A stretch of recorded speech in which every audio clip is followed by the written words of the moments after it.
Hello friends, you are most welcome in this video. This video is regarding to an epitome of courage. Last video we have learned the first part of it. In that part, there was a scientist, great scientist, Dr. Stephen Hawking. Though he was handicapped, he continued his extraordinary scientific work, means research, and he was neither deterred nor daunted from his handicaps. Okay, in the next part, means second part, we are going to discuss or we are going to get more information about the scientist Dr. Stephen Hawking. Okay, listen. In the meanwhile, the disease worked its way into Stephen's body and left him disabled. Means दरम्यानच्या काळामध्ये जेव्हा तो आजार हळूहळू Stephen's यांच्या शरीरावरती पूर्णपणे ताबा करत होता, कंट्रोल करत होता किंवा पूर्ण ताबा त्या आजाराने घेतलेला आहे आणि त्यामुळं त्यांना खूप मोठ्या प्रमाणावर डिसेबल्ड अपंगत्व आलं होतं आणि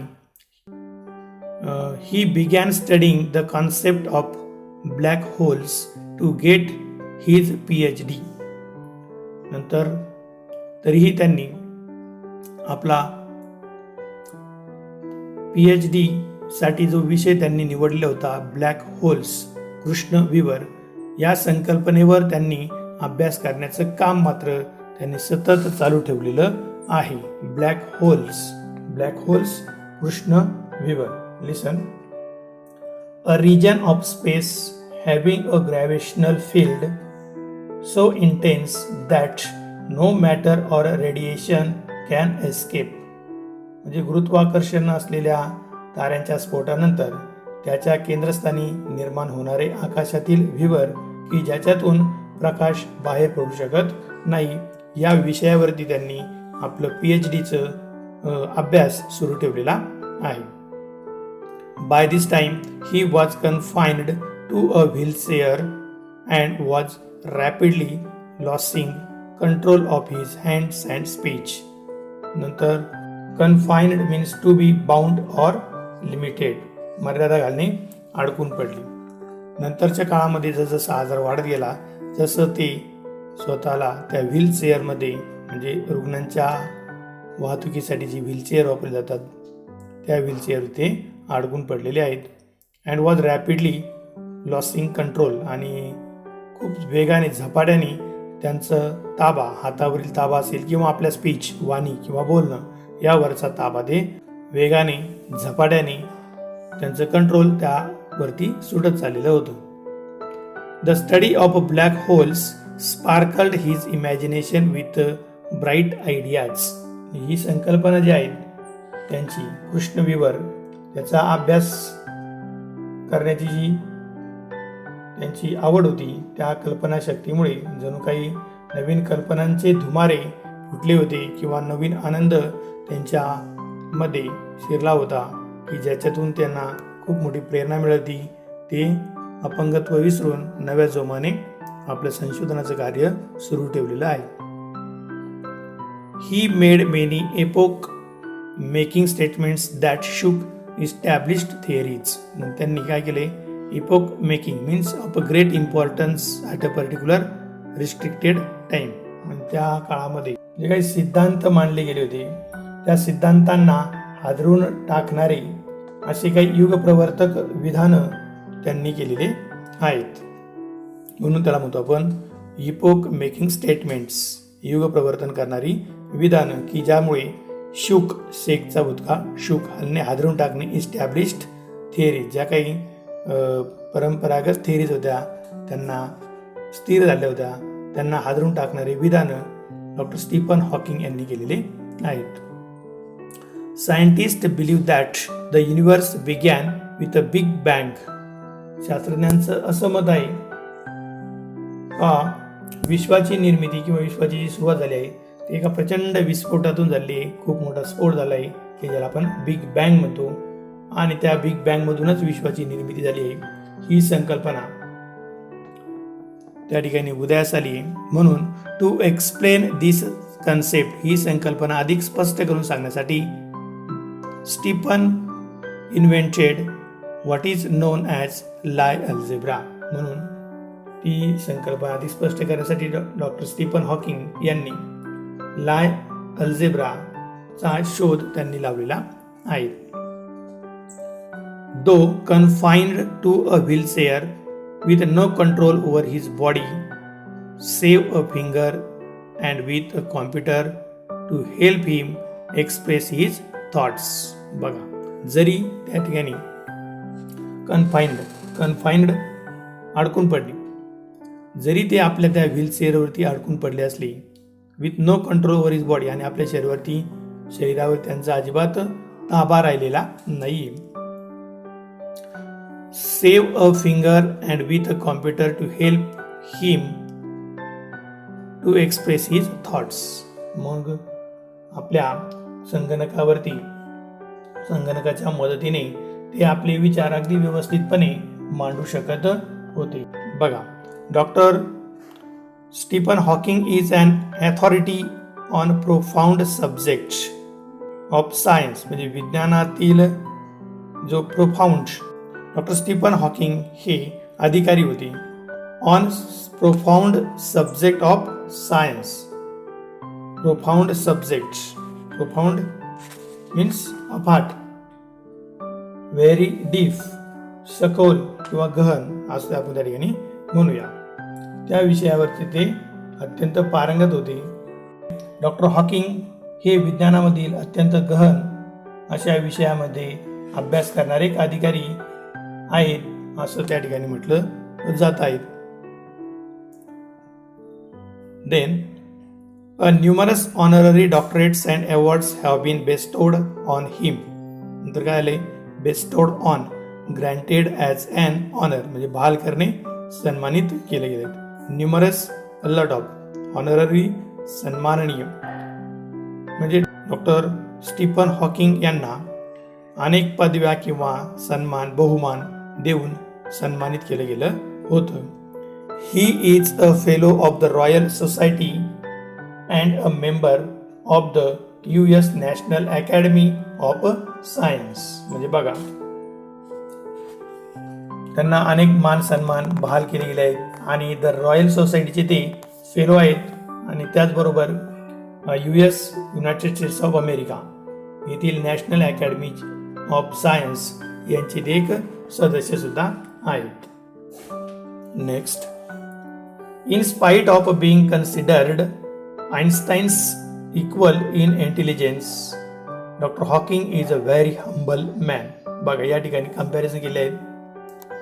इन स्पाइट ऑफ असे असून सुद्धा, बीइंग कन्सिडर्ड समजणे, मानणे, Einstein's equal, Einstein he is also a scientist, equal in intelligence बुद्धिमत्ता. या ठिकाणी डॉक्टर स्टीफन हॉकिंग आणि आइन्स्टाईन यांच्यामध्ये तुलना झाली आहे. त्यांच्यातील असणारा तो गुण कोणचा, इंटेलिजन्स बुद्धिमत्ता. म्हणजे आपण असं म्हणूया, बुद्धिमत्तेच्या बाबतीत आइन्स्टाईनच्या तुलनेचे जरी आपण स्टीफन हॉकिंग यांना समजलो असलो तरी सुद्धा डॉक्टर हॉकिंग हे अतिशय विनयशील होते, विनम्र होते, हंबल मॅन म्हणून आपण त्यांना ओळखतोय. A simple down to earth, अगदी साध्या व विनम्र अशा माणसाने आपलं कर्तृत्व या ठिकाणी सिद्ध केलेलं आहे. डाऊन टू अर्थ म्हणजे उपजत शक्ती लाभलेली आणि साधी राहणी. ही हॅज अथॉर्ड मेनी बुक्स, अनेक पुस्तकं सुद्धा त्यांची प्रसिद्ध झाली आहेत किंवा त्यांनी पुस्तकांचं लिखाण केलेलं आहेत. आणि dealing with his awesome ideas keeping a layman in mind. बघा, त्यांनी अनेक पुस्तकं जे लिखाण केलेलं आहेत या पुस्तकामधून एवसम आयडियाज अफाट कल्पना त्यांनी पुस्तकातून मांडण्याचा प्रयत्न केलेला आहे. म्हणजे या माणसाने अफाट कल्पना अगदी सामान्य लोकांना समजेल अशा भाषेत अनेक पुस्तकांच्या रूपामधून मांडण्याचा प्रयत्न केलेला आहे. लेमन मीन्स बघा, an ordinary person without any special skills or knowledge, म्हणजे ज्याला शास्त्राचं किंवा विज्ञानाचं अजिबात माहिती नाही आहे अशा व्यक्ती, म्हणजे ज्याला आपण सामान्य लोक म्हणू, या सामान्य लोकांसाठी त्यांनी आपलं लिखाण अगदी साध्या आणि सोप्या पद्धतीनं लिहिलेलं आहे की ज्याच्यातून लोकांना सहज ते समजेल, आकलन होईल. His writing is full of wit and humor. बघा, त्यांचं लिखाण सुद्धा अत्यंत विनोद बुद्धीनं किंवा त्याला आपण मार्मिक असं लिखाण त्यांनी केलं होतं. आणि त्याचप्रमाणे ही स्टाईल इज, त्यांची लिखाणाची पद्धत style is so lucid that non scientist can also understand him. Lucid म्हणजे इझी टू अंडरस्टँड. लिखाणाची पद्धत सुद्धा अत्यंत साधी आणि सोपी होती की ज्यामुळे नॉन सायंटिस्ट, विज्ञान किंवा शास्त्राची ज्याला जाण नाही अशा लोकांनाही सहज त्या संकल्पना समजेल अशा पद्धतीनं ल्युसिड वे त्यांनी ते पुस्तक लिहिलेलं आहे. A brief history of time, नाव काय पुस्तकाचं? A brief history of time is one of the best selling books of our times. त्या काळामध्ये अनेक पुस्तकं प्रसिद्ध झाले होते, चर्चेत होते. त्या पुस्तकामध्ये त्या काळात संक्षिप्त इतिहास म्हणजे अ ब्रीफ हिस्ट्री ऑफ टाइम, काळाचा संक्षिप्त इतिहास, हे त्यांचं पुस्तक त्या काळामध्ये सर्वाधिक खपाच्या किंवा विकल्या जाणाऱ्या पुस्तकापैकी एक होतं. On being asked how he feels about having the dreadful ALS, doctor Hawking, बघा या ठिकाणी ALS यासारखा भयंकर आजार आपल्याला जडलाय आणि त्या आजाराची कल्पना त्यांना असून सुद्धा त्यांनी जास्त काही त्याच्यावरती विचार केलेला नाहीये. Doctor Hawking, the quintessence of optimism and hope. Quintessence means a perfect example, एक आदर्श उदाहरण आपल्याला त्या ठिकाणी म्हणता येईल. कशाचं? तर ऑप्टिमिझम अँड होप, आशावाद किंवा अपेक्षा याचं मूर्तिमंत उदाहरण म्हणून आपण त्यांच्याकडं बघत आहोत. Optimism means state of having positive belief, सकारात्मक दृष्टिकोन किंवा पॉझिटिव्ह ॲटिट्यूड ज्याला म्हणतो आपण, आणि होप, आशा, अपेक्षा यांचं उदाहरण त्यांच्याकडून आपण घेऊ शकतो. अँड ही सेज, आणि ते म्हणतात not very different from the rest, आणि उर्वरित जे आयुष्य आहे त्या आयुष्यामध्ये तो आजार इतरांपेक्षा वेगळा असेल असं मी वाटून घेत नाहीये आणि शक्य होईल तितक्या सामान्य माणसाच्या आयुष्याप्रमाणे मी जगण्याचा प्रयत्न करत आहे. Not very different from the rest, I try and lead as normal of life as possible and not think about my condition or regret the things it prevents me from doing, which are not many. म्हणजे हे काही जास्त विशेष काम आहे. सामान्य माणसाच्या जगण्याप्रमाणे मी जीवन जगत आहे आणि माझ्या या शारीरिक स्थितीबद्दल, अपंगत्वाबद्दल मी जास्त काही विचार करत नाही किंवा त्यामुळे मला जे काही थोडंफार गोष्टी करता येत आहेत किंवा करता येणार नाहीत त्याबद्दल मला अजिबात खेद किंवा दुःख वाटत नाहीये. Doctor Hawking firmly believes that in the next millennium science will discover the core secrets of the universe, its origin, its history and may be even predict its ultimate demise.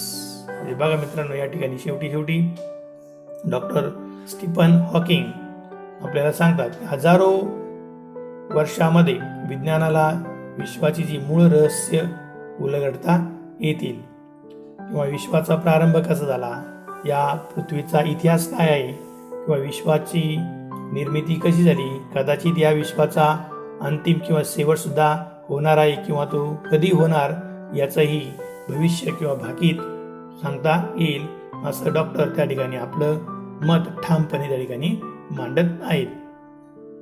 Like doctor Hawking, there are many people who display exemplary courage in their lives. Let us salute of all those brave people who, in spite of being disabled, strive to do their best. Doctor Hawking म्हणजे Stephen Hawking प्रमाणेच असे अनेक शास्त्रज्ञ आपल्या आयुष्यामध्ये आदर्श बनून येत असतात किंवा अनुकरणीय आदर्श असं धैर्य ते त्यांच्या पद्धतीने व्यक्त करत असतात, प्रदर्शित करीत असतात आणि कुठल्याही किंवा आपलं जे अपंगत्व आहे त्या अपंगत्वावर मात करीत अलौकिक कार्य करणारे असे जे महान शास्त्रज्ञ आहेत, हिंमतवान शास्त्रज्ञ आहेत, व्यक्ती आहेत, अशा या सर्व व्यक्तींना, शास्त्रज्ञांना शतशः नमन, कोटी कोटी प्रणाम. धन्यवाद. Friends, in this way we have completed the scientific story that is very inspiring story. We can get inspiration after reading the story, and we can also do many more extraordinary work. For that we should have great intention to do something different from others. So friends, if you like this video, please subscribe it and press the bell icon. Okay, thank you for watching this video.